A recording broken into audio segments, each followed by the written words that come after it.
2003년 10월 17일 오후 1시경 인천 계양구 작전동의 한 이발소에서 여주인 43세의 김씨가 목 왼쪽 아랫부분을 흉기로 찔린 채로 바닥에 피를 흘린 채 사막에 있는 것을 여동생이 발견하여 경찰에 신고를 합니다. 당시 이 이발소가 있는 건물은 지하 1층, 지상 4층으로 이루어져 있었는데 이발소는 지하 1층에 위치하고 있었습니다. 이 상가 건물 바로 앞은 왕복 6차선의 대로변이었고 한마디로 사람들의 왕래가 굉장히 많은 곳이었죠. 김씨의 이발소는 남성들의 머리만 깎아주는 그런 평범한 이발소는 아니었습니다. 이발소로 위장한 성매매 퇴폐업소 형태였습니다. 이발소는 속임수였던 것 뿐이었죠. 김씨는 사건 발생부터 1년 전 보증금 1,000만원에 월 50만원으로 이 영업을 시작했습니다. 그러면서 면도사인 여동생이 가끔씩 언니 김씨를 도왔다고 해요. 이발소에 손님은 하루 평균 3명에서 4명 정도. 이발소 여주인 김씨 사건은 다른 일반적인 살인사건과 좀 달랐습니다. 우선 피해자 여주인 김씨는 가운을 입은 채 숨져 있었어요. 여주인으로 봐서 성폭행인가 하는 의심도 있었지만 성폭행을 당한 정황도 심하게 저항한 흔적도 없었습니다. 그렇다면 이발소에 돈을 노린 강도였을까요? 하지만 이 또한 금품, 돈 다 그대로였다고 합니다. 범인의 지문이나 신발 자국 등 추측할 만한 어떠한 단서도 없는 상황. 현장에서 범행 흉기도 발견되지 않았습니다. 그리고 당시에 이 김씨의 시신은 목 부분이 흉기에 찔린 상태였습니다. 목 부분이 보통 흉기에 찔린 경우에는 피가 뿜어져 나오면서 많은 양의 피가 밖으로 나오게 된다고 합니다. 주변이나 바닥에 온통 피로 흥건하고 그러면서 범인의 옷에도 피가 상당량 튀었을 것으로 예측했지만 이상하게도 사건 현장에는 피가 많지 않은 거예요. 그래서 처음에 경찰은 범인이 살인 후에 핏자국을 물로 씻거나 닦은 걸로 예상했습니다. 그래서 이발소 안에 화장실과 세면대를 다 조사하기 시작했죠. 하지만 혈흔 반응이 전혀 일어나지 않았습니다. 국가수의 부검 결과 여주인 김씨의 사망 사인은 과다출혈로 인한 쇼크사였고 사망 추정 시각은 시신이 발견되기 전날인 16일 밤부터 17일 오전 사이로 판단됐습니다. 이런 사건이 발생했을 때 경찰이 제일 처음 하는 것은 바로 현장 주변의 CCTV를 확인하는 겁니다. 하지만 문제의 이발소 근처엔 CCTV가 전혀 없었다는 것입니다. 목격자는 있지 않을까? 앞서 말씀드렸듯이 이 이발소 바로 앞은 6차선 대로변이었습니다. 엄청나게 많은 사람과 차가 지나가는 곳이었죠. 그런데 아무리 제보를 기다려도 목격자는 나타나지 않았습니다. 피해자의 시신을 봤을 때 앞서 말씀드렸지만 반항 또는 살기 위해 범인에게 저항한 흔적이 시신에 전혀 없었습니다. 거기다 범인은 예리하고 날카로운 흉기를 이용해서 단 한 번 피해자의 목을 단박에 찔러 살해했죠. 시청자 여러분, 말이 살해지 사람을 죽인다는 것은 결코 쉬운 게 아니란 걸 아실 겁니다. 그런데 이 범인은 단 한 번의 흉기질로 사람을 정확하게 살해했단 말이죠. 저항할 틈도 남겨주지 않은 채로 능숙하게 말이죠. 경찰은 시신의 사인을 보고 한 가지 생각을 합니다. 청부살인. 시신을 더욱 자세히 살펴보니 시신의 양팔에 누군가가 강하게 김씨를 잡은 흔적이 있었습니다. 이를 봤을 때 사건 당시 김 씨의 뒤에 있던 누군가가 김 씨의 양팔을 강제로 잡고 있는 상태에서 또 다른 누군가는 앞쪽에서 예리한 흉기로 찌른 것 같다라는 가설이 만들어지게 됩니다.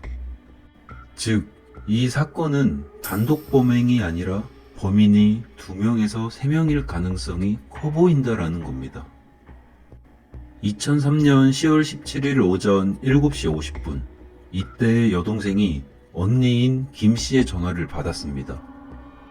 오후 2시쯤에 이발소로 나와서 가게 좀 봐달라는 언니의 전화. 그래서 동생은 1시 30분쯤에 이발소로 출발합니다.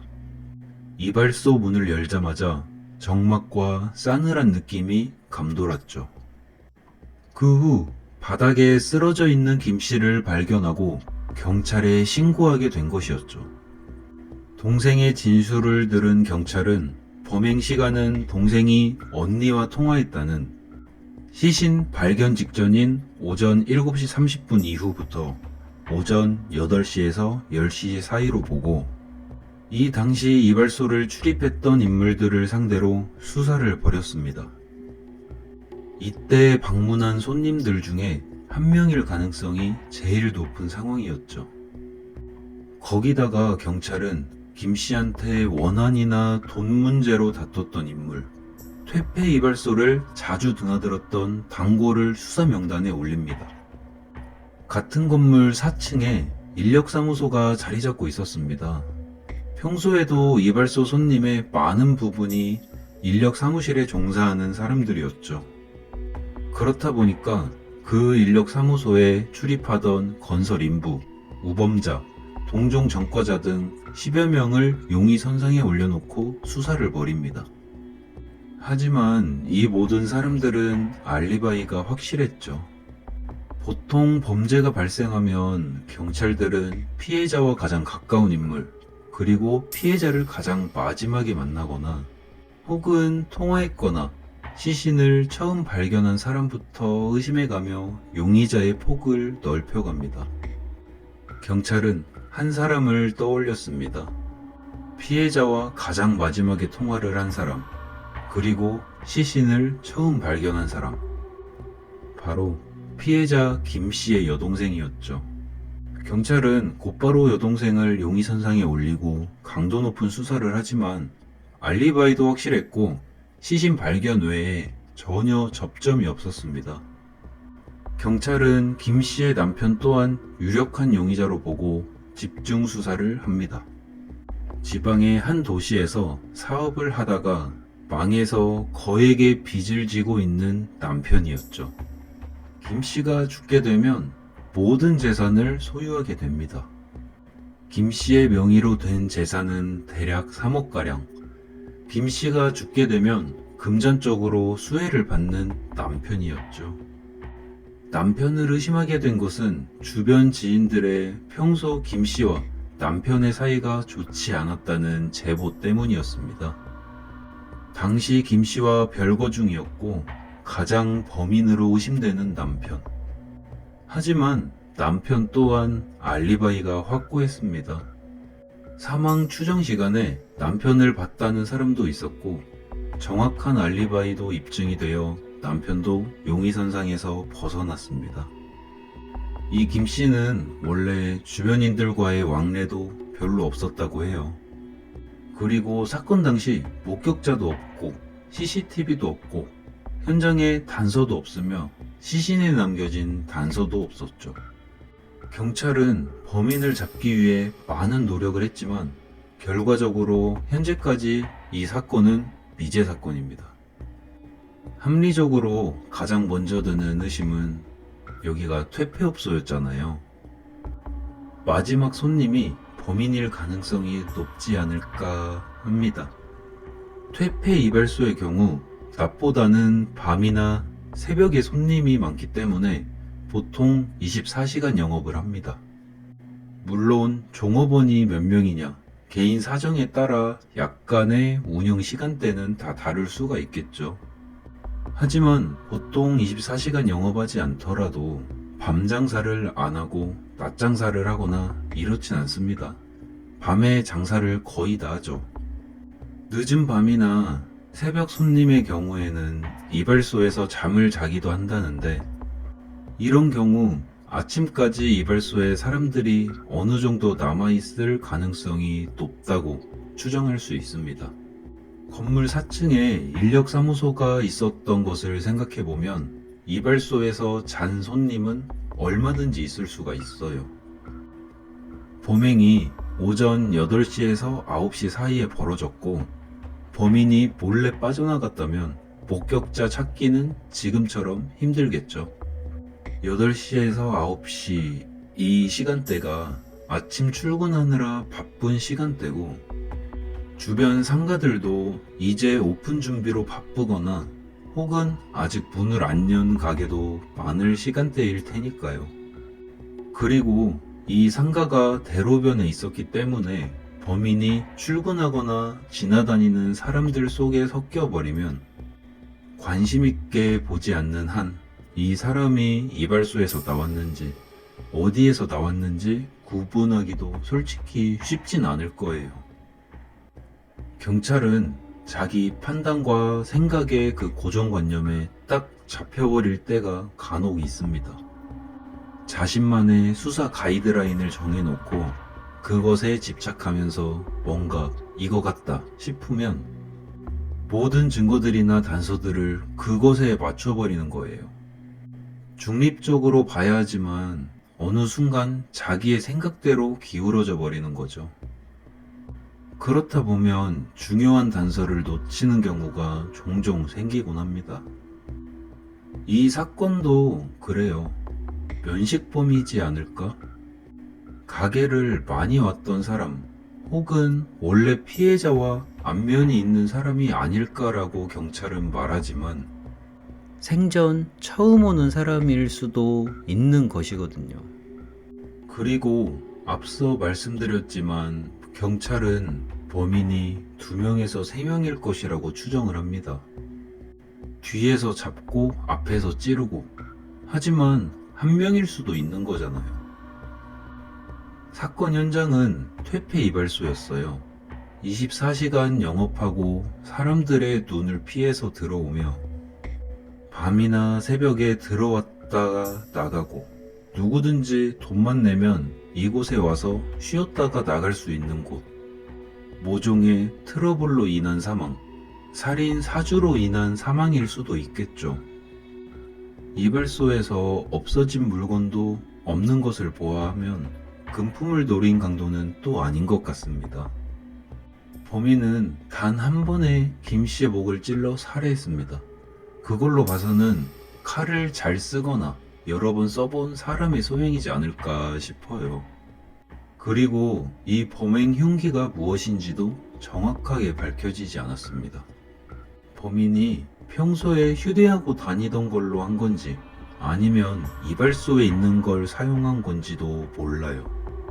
하지만 분명한 건 이 범인은 이런 모든 상황에 대해서 당황하지 않고 굉장히 차분했다라는 거죠. 청부살인.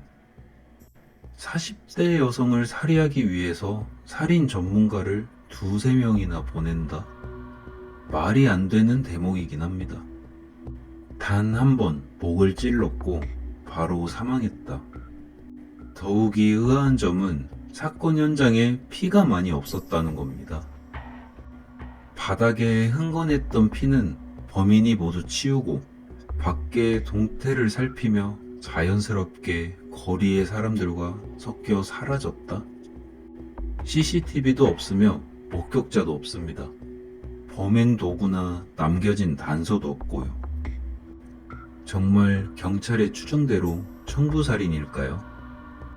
이발소 여주인 김씨가 살해된 뒤 이 이발소가 있던 지하층은 살인사건이 벌어진 곳이라 임대가 안 돼서 한동안 비어져 있다가 이후 한 업체가 입주했는데 종업원들이 야근을 할 때마다 그렇게 이상한 소리가 많이 들렸다고 합니다. 쿵쿵 소리와 흐느끼는 소리, 이상한 실루엣 같은 것이 보이기도 하고, 그래서 입주한 지 몇 개월 만에 다시 이사를 가게 됐다고 합니다. 억울하게 죽은 김 씨의 영혼이 구천을 떠돌고 있는 건 아닐까요? 인천경찰청 미제사건팀은 이 사건을 인천의 미제사건으로 분류하고 현재까지도 수사를 진행하고 있습니다. 범인은 꼭 잡혔으면 좋겠습니다. 감사합니다. 어흥이었습니다.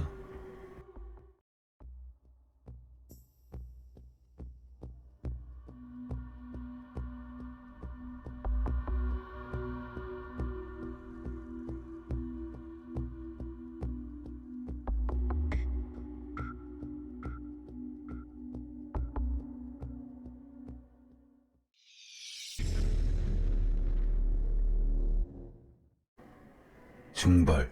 사람이나 물건이 갑자기 사라져 행방을 알지 못하게 됨을 속되게 이르는 말. 귀가하는 장면은 CCTV에 촬영이 돼 있었는데 나가는 장면은 또 없고 그 상태에서 두 사람만 싹 사라진 듯한, 사소한 흔적조차 남기지 않은 채 증발해버린 부부. 부산 신혼부부 실종 사건.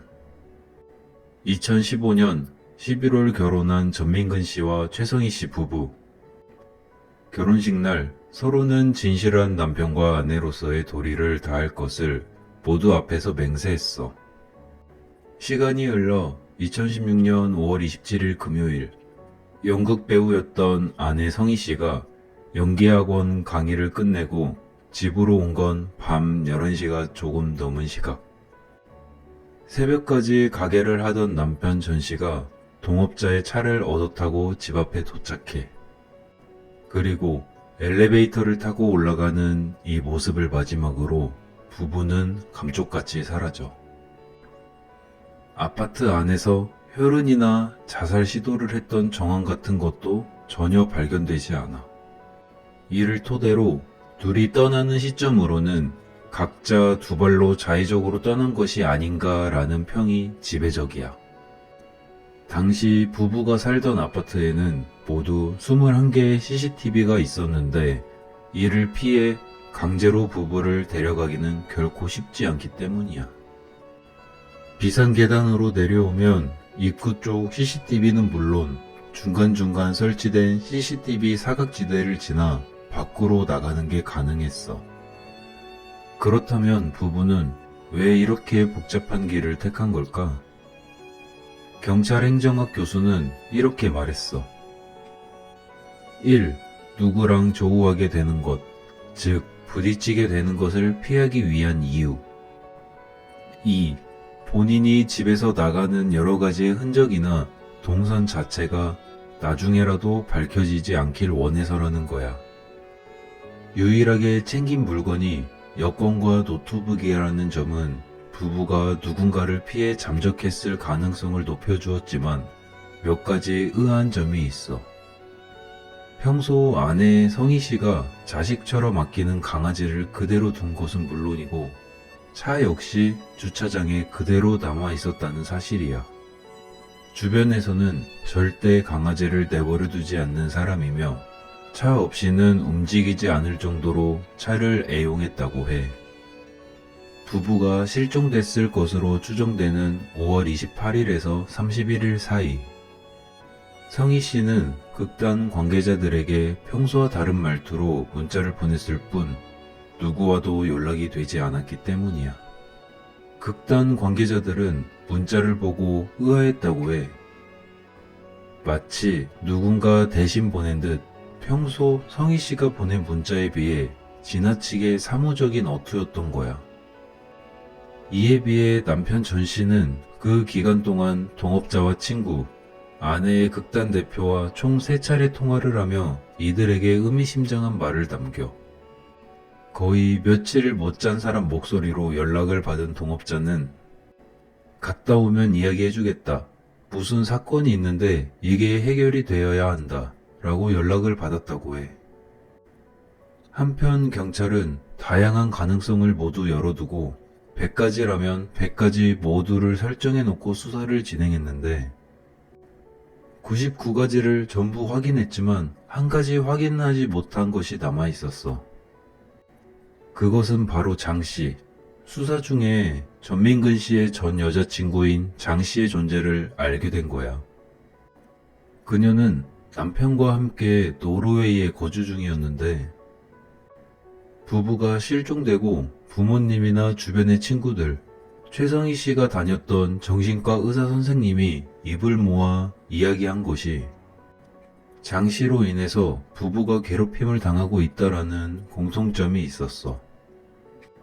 지인들의 증언에 따르면 부부가 결혼하기 2달 전 장 씨가 노르웨이에서 최성희 씨에게 전화를 해 전 씨와 결혼하지 말라며 협박을 늘어놨다는 거야. 장 씨는 전 씨 때문에 자식도 잃고 모든 것을 다 잃었는데 너희가 그렇게 사는 꼴을 못 보겠다라고 말했다고 해. 20대 초반에 첫 결혼을 했다가 이혼을 하고 2번째 결혼으로 아이를 낳았다는 장 씨. 그런데 그 아이가 병으로 사망하자 그게 모두 전 씨 때문이라며 원망을 했다는 거야. 이런 협박을 견디지 못해 결국 최성희 씨는 전화번호까지 받고 전 씨의 아버지는 전 씨가 장 씨를 엄청 겁냈다고 이야기했어. 장 씨의 협박으로 인해 보디가드까지 세운 채 진행된 결혼식. 다행히 결혼식 당일엔 아무 일도 일어나지 않았어. 하지만 그렇게 6개월 뒤 공교롭게도 부부가 실종되기 전인 5월 6일 장 씨는 2년 만에 한국에 입국을 했다가 부부의 실종 수사가 시작된 6월 7일 노르웨이로 출국했다는 거야. 경찰은 장 씨가 한국에 방문한 이유가 궁금해 장 씨의 부모를 찾아갔어. 그런데 장 씨의 부모조차도 딸의 귀국을 모르고 있었다는 거야. 딸이 한국에 왔었던 사실조차 몰랐다며 노르웨이에 전화를 하여 확인하는 아버지 앞에서 경찰은 몇 가지 질문을 했어. 하지만 장 씨는 제대로 된 답변을 내놓지 못했고 한국에 와서 조사를 받으라는 경찰의 요청에 한국에 갈 시간을 낼 수 없다는 이유로 거절해. 그리곤 변호사를 선임해 경찰의 질문에 대한 답변을 써서 이메일로 보냈는데 2015년도 9월에 전민근 씨와 통화를 하게 됐는데 그때 연락한 이유는 본인에게 연락하는 것을 좀 자제해 달라라는 말이었어. 이때 전 씨는 그때가 마지막으로 연락을 주고받은 적이 없다고 해. 통상적인 대화였으며 협박이나 결혼하지 말라는 말은 하지 않았다고 했지. 남편보다 8일 먼저 한국에 들어와서 부모에게 알리지 않은 채 혼자서 찜질방과 모텔을 다니며 여행을 다녔다고 주장한 장 씨. 한 달 정도 계획을 하고 왔음에도 그 정도 생활이면 짐도 많았을 것인데 찜질방에서 생활했다, 대중교통을 이용했다라는 상식적으로 앞뒤가 맞지 않는 말들 뿐이었어. 한편 갑자기 한국에 온 이유에 대해서는 죽은 자신의 딸을 추모하기 위함이라고 밝혀. 하지만 그 날짜가 묘하게도 부부의 실종과 겹쳤던 거야. 즉, 부부가 실종되기 전에 입국해 부부가 실종될 때까지 머무르다가 최 씨 부모가 경찰에 신고를 해 수사가 시작되던 날 급히 티켓을 받고 출국을 한 거야. 급히 돌아간 이유에 대해서는 남편 회사 일 때문에 돌아갔다고 둘러대. 우연히 부부의 실종과 겹치는 시기에 한국에 머물면서 경찰이 확인할 수 없는 곳에서 자고 먹고 이동하며 경찰이 확인할 수 없는 통화수단을 사용한 뒤 부부가 실종된 직후 급히 출국을 한 장 씨의 이 모든 행동은 정말 우연의 일치였던 걸까? 결국 경찰은 2017년 2월 장 씨를 한국에 데려오기 위해 인터폴 적색 수배를 요청했어. 그리고 수배가 내려진 뒤 6개월 뒤인 2017년 8월 장 씨는 노르웨이에서 검거돼. 노르웨이 같은 경우에는 적색 수배로 검거해서 곧바로 우리나라로 송환을 해주는 나라가 아니라 범죄인 인도 절차가 진행되는 나라야. 법무부에서 2017년 8월 22일에 범죄인 인도 요청을 했으나 장 씨는 한국으로의 송환을 거부하며 변호사를 선임해 재판을 시작했고 재판은 1년 넘게 계속돼.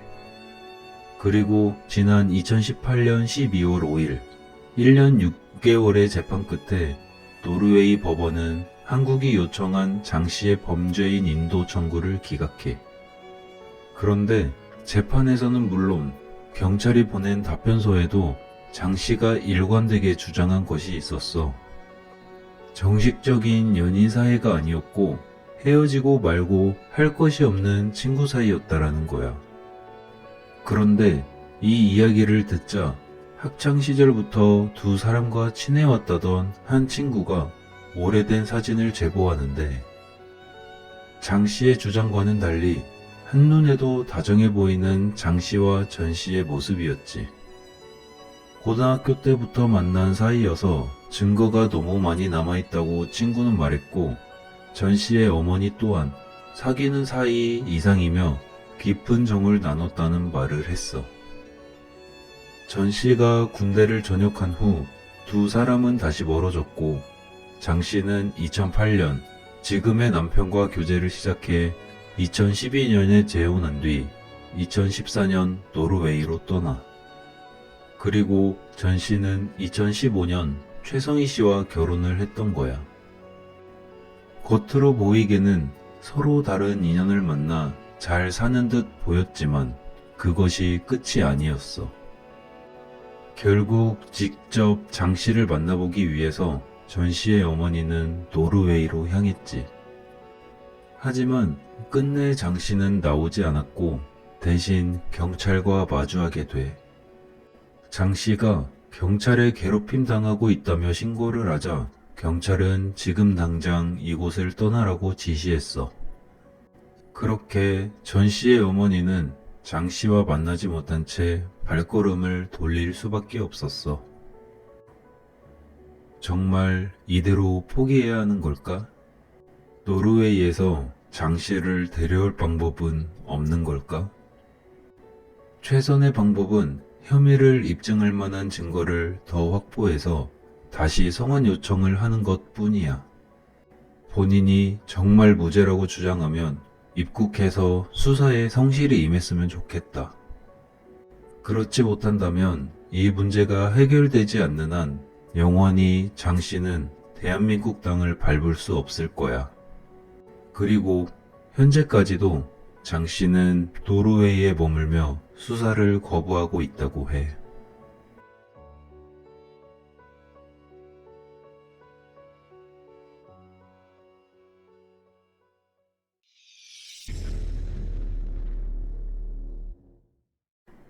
찬바람이 기승을 부리던 1999년 어느 한 겨울, 경기도 평택시 도일동에 살고 있는 당시 나이 18살 송혜이 양은 송탄여고 2학년에서 이제 3학년으로 올라가는 중이었습니다.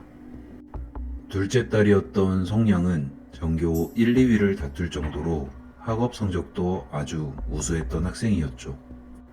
2월 13일, 송양은 이날 3학년 반 평성이 있어서 오전에 학교에 갔다가 하교 후 오후 5시 30분경 남자친구를 만나러 송탄동 서정리에 갑니다.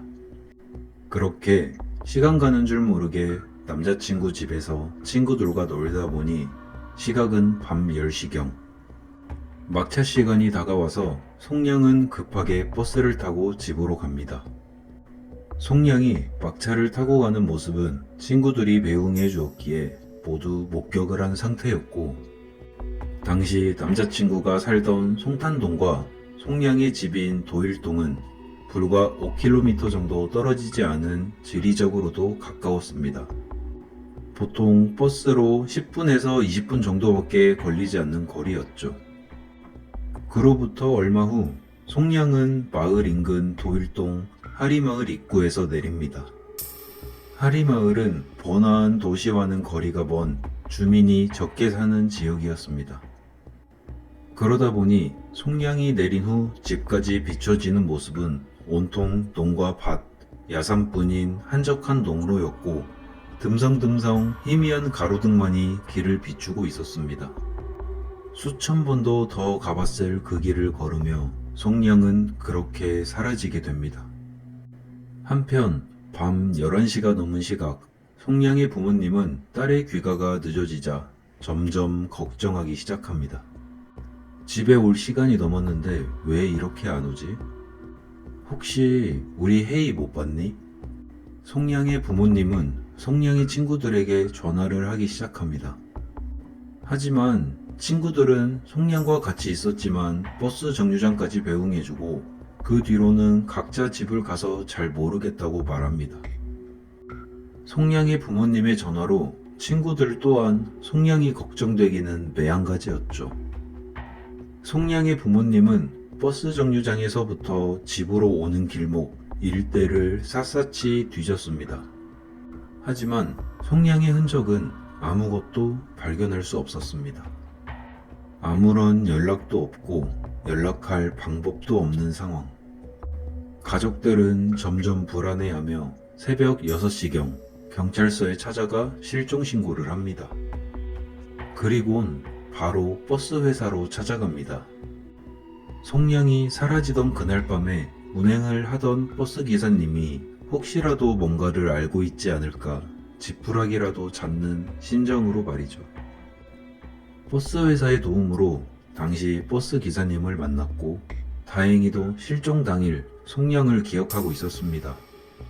운행 중 송량을 태웠다는 버스 기사님은 늦은 시간이라 송량과 남자 한 명만 버스에 타고 있었고 10시 15분경 도일동 하리 입구에서 송량이 내렸는데 30대 초반으로 보이는 그 남자도 송량을 따라 내렸다고 합니다.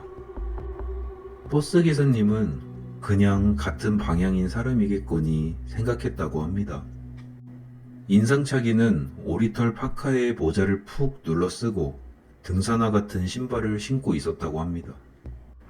비교적 자세히 기억하고 있는 버스 기사님이었죠. 하지만 너무 어두운 나머지 가장 중요한 생김새는 기억하지 못했습니다. 다만 몸에서 술 냄새가 났었고 동네 사람은 아닌 것 같다고 덧붙입니다.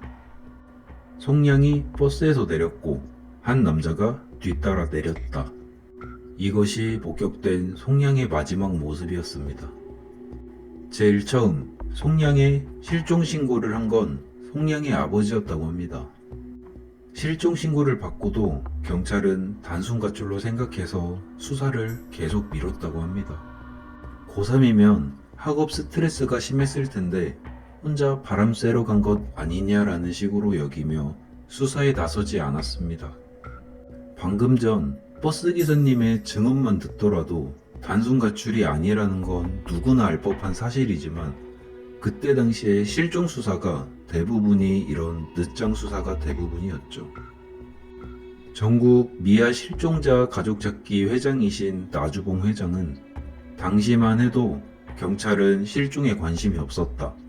성인 실종은 무조건 단순 가출로만 봤었다라며 말하기도 했습니다. 송량이 실종된 지 3일이 지나고 나서야 가족들의 강한 항의로 경찰이 수사에 착수합니다. 하지만 단서도 사라지고 증거도 발견할 수 없었습니다. CCTV가 많이 보급되던 시대도 아니고 한적한 시골 마을이라 목격자도 없었죠. 경찰은 늦게나마 인원을 투입하여 갈대밭, 논밭, 산, 하수구 등 인근을 샅샅이 수색했지만 송량의 흔적은 버스에서 내린 이후에 어디에도 발견되지 않았습니다. 마을 정류장에서 송량과 함께 내렸다는 이 남자. 이 남성의 인상착의로 파악한 결과 동네 사람이 아닌 것으로 추정되었습니다. 이 남성은 도대체 누구였던 걸까요? 송량이 버스에 타기 전부터 따라왔던 것일까요? 아니면 버스에서 송량을 보고 따라 내렸던 것일까요? 그것도 아니면 그냥 같은 방향이었던 사람일 뿐일까요? 어찌됐든 가장 중요한 인물임에는 틀림없습니다. 가장 마지막까지 송량을 목격했으며 송량의 뒤를 따라간 이 남자를 찾는 것이 가장 급선무일 겁니다. 경찰은 이 남자를 찾기 위해 주변 마을과 일대 업소를 샅샅이 수색했습니다. 하지만 끝내 이 남자가 누구인지 찾지 못했고 현재까지도 이 남자에 대해서 밝혀진 것이 없습니다. 버스 현장에도 CCTV가 없었고 일부러 흘린 흔적이나 몸싸움 과정에 생긴 자국조차 없었습니다. 송량의 아버지는 지금도 경찰의 수사가 조금만 더 빨랐으면 하는 아쉬움을 남기셨습니다. 시간이 흘러도 이렇다 할 단서가 나오지 않자 송량의 가족은 딸의 얼굴이 실린 전단지를 만들었습니다. 그리고 평택을 시작으로 전국을 돌아다니며 딸을 찾아다닙니다. 당시에 9천여 마리의 개를 키우셨다는 송량의 아버지는 가축을 팔며 전 재산을 정리하신 후에 송량을 찾아다니셨습니다. 1톤 트럭에 딸의 사진이 실린 전단지와 플랜카드를 붙이며 옆자리에는 송량의 어머니를 태우고 대한민국 땅에 안 가본 곳이 없을 정도로 전국을 누비기 시작합니다. 그러면서 송량의 어머니는 딸의 실종이 길어지면서 몸과 마음이 지쳐 우울증과 심장병까지 생겼습니다.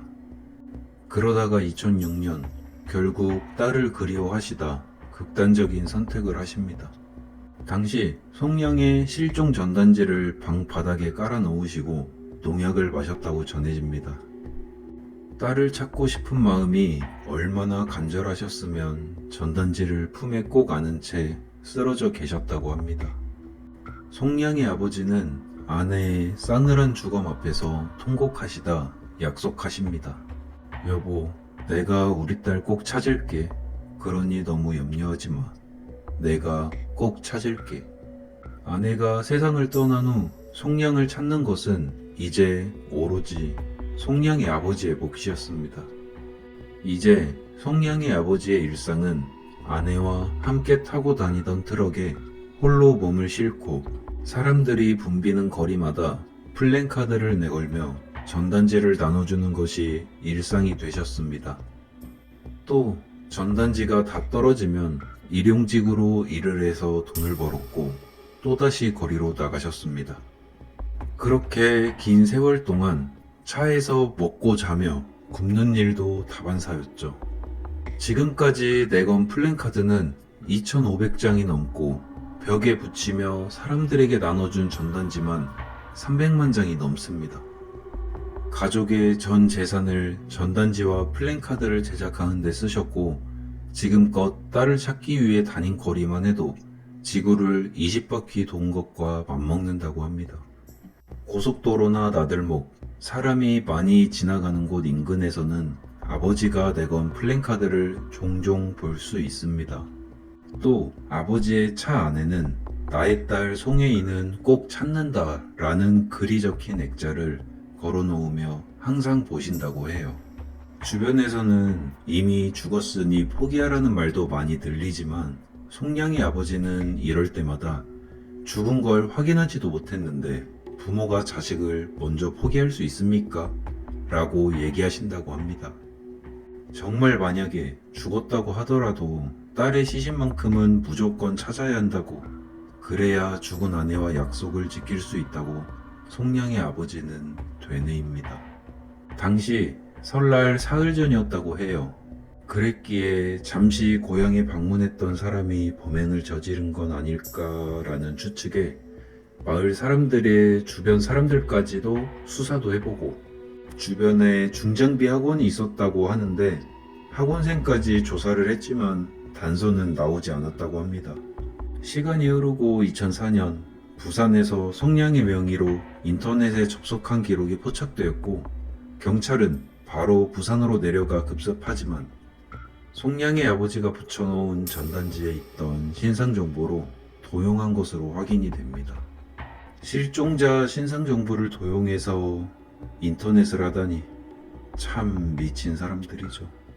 이 사건은 더 이상 진전이 없이 2014년 2월 공소시효가 만료되었습니다. 하지만 송량의 아버지는 오늘도 전단지를 붙이며 송량을 찾아 나섭니다.